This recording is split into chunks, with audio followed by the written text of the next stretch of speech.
Hey y'all, Tim here. Cleaning up some old pipes I bought at an estate sale. They're pretty beat up and pretty nasty, but I think I can save them. At the request of a very dear cousin of mine, I'm going to share a story with you. Something that happened to me several years ago. Those of you that know me know that I've been a paramedic for a long time, and I've, for a brief period of time, worked for law enforcement and have been with the fire department.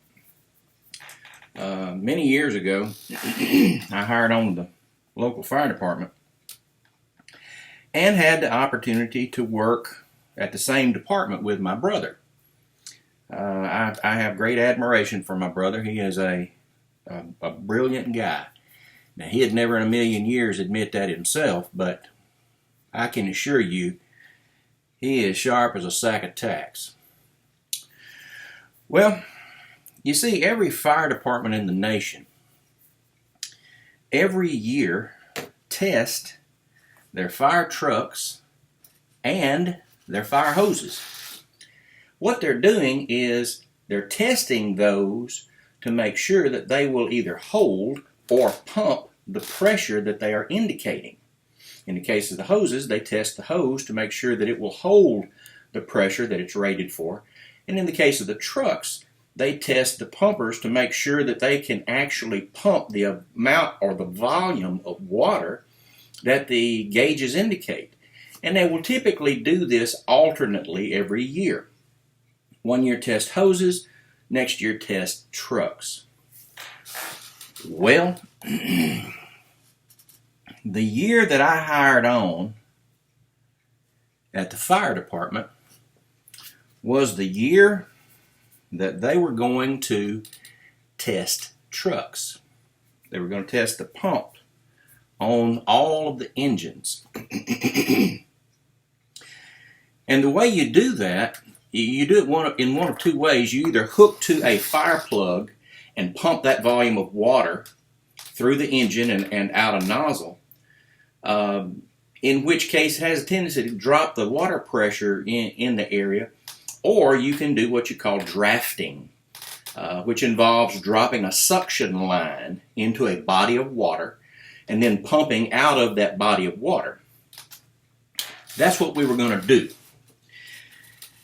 So, the nearest body of water to where the department was located was at a large meat packing facility there in town.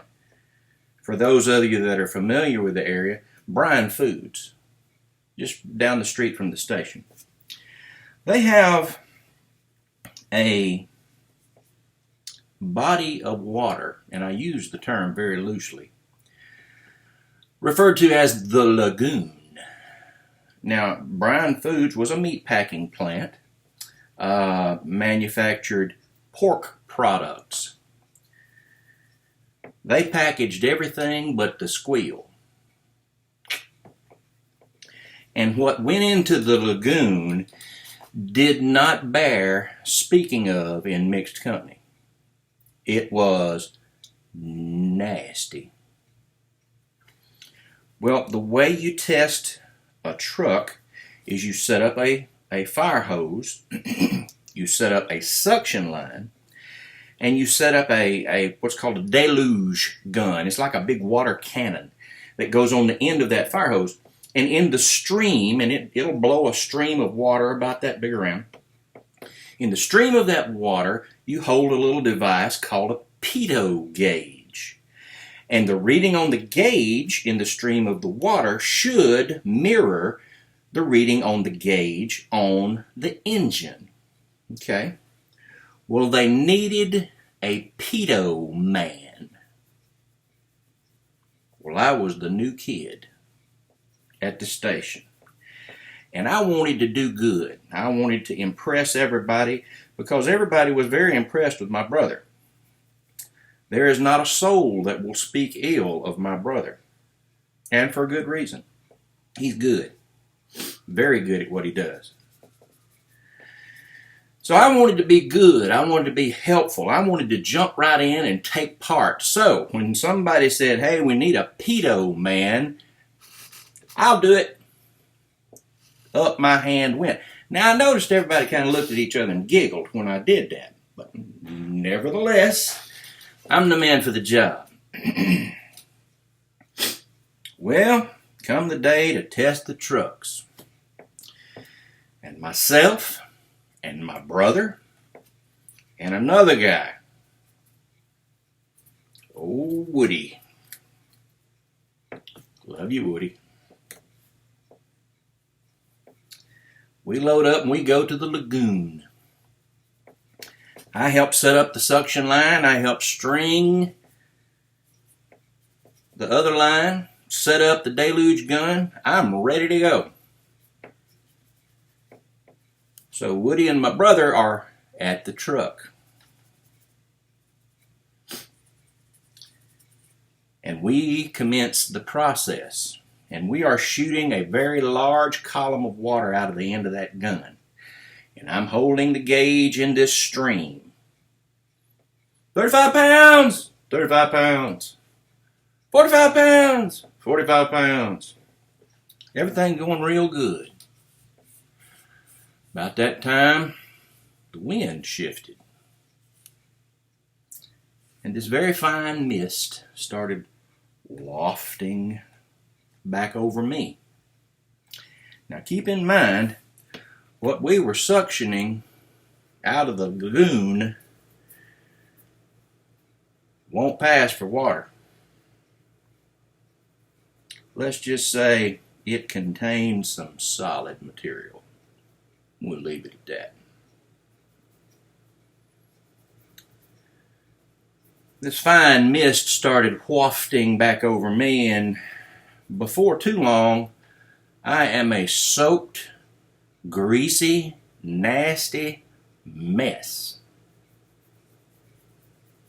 And as I'm yelling these pressures out back down the hill to the truck,